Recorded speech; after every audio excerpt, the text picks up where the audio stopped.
girls came along. Extreme waves I know will part the colors of my sea. Perfect color me. Extreme waves that help me out late at night. Extreme places I had gone to never see any light. Dirty basements, dirty noise, dirty places coming through. Extreme worlds alone. Did you ever like it, man? I would stand in line for this. There's always room in life for this. Ljudi koji govore ono što je istina, ono što je istina, to će se više ljudi sjetiti. Stvari to jasno. Mi smo povada normalno ovo. Manje košta dobar PR, nego ovo snimanje.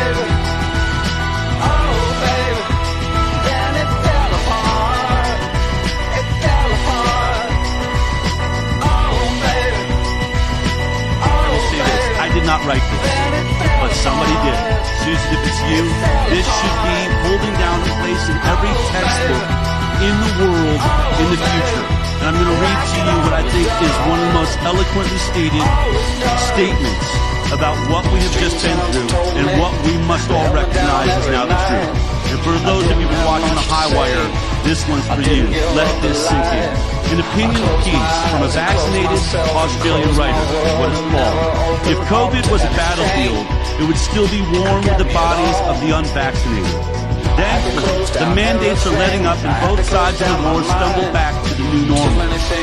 The unvaccinated are the heroes of the last 2 years, as they allowed us all to have a control group in the great experiment and highlight the shortcomings of COVID vaccine. The unvaccinated carry many battle scars and injuries, as they are the people we tried to mentally break.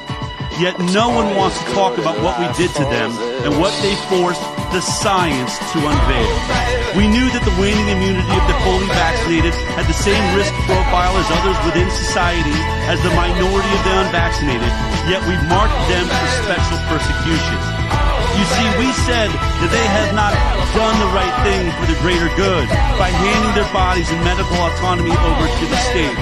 Many of the so-called health experts and political leaders in Australia admitted the goal was to make life almost unlivable for the unvaccinated, which was multiplied many times by the collective mob, with a fight taken into workplaces, friendships, and family gatherings. Today, the hard truth is none of it was justified as we took a quick slide from righteousness to absolute cruelty. We might lay the blame on our leaders and health experts for the push, but each individual within society must be held accountable for stepping into the well-laid-out trap. We did this despite knowing full well that principled opposition is priceless when it comes to what goes inside our bodies, and we let ourselves be tricked into believing that going into another ineffective lockdown would be the fault of the unvaccinated and not the fault of the toxic policy of ineffective vaccines. We took pleasure in scapegoating the unvaccinated because after months of engineered lockdowns by political leaders blinded by power, having someone to blame and turn to burn at the stake felt good. We believed we had logic, love, and truth on our side, so it was easy to wish death upon the unvaccinated. Those of us who ridiculed and mocked the non-compliant did it because we were embarrassed by their courage and principles and didn't think the unvaccinated would make it through unbroken. And we turned the holdouts into punching bags. Lambie, Carr, Chan, Andrews, McGowan, Gunner, and the other cast of hundreds in prominent roles. And we here in America, we could add Fauci and the rest of them and Biden in prominent roles need to be held to account for vilifying the unvaccinated in public and fueling angry social media mobs. The mob, the masked Nazis, and the vaccine disciples have been embarrassed by betting against the unvaccinated because mandates only had the power we gave them. It was not compliance that ended domination by big pharma companies, Bill Gates and his many organizations, and the World Economic Forum. It was thanks to the people we tried to embarrass, ridicule, mock, and tear down. We should all try and find some inner gratitude for the unvaccinated as we took the bait by hating them because their perseverance and courage bought us the time to see we were wrong. So if mandates ever return for COVID or any other disease or virus, hopefully more of us will be awake and see the rising authoritarianism that has no concern for our well-being and is more about power and control. The war of the unvaccinated was lost.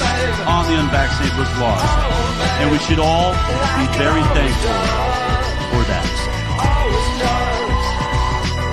Street sounds have told me, they held me down every night.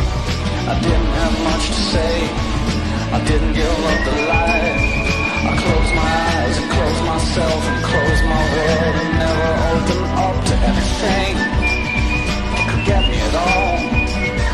I had to close down everything, I had to close down my mind.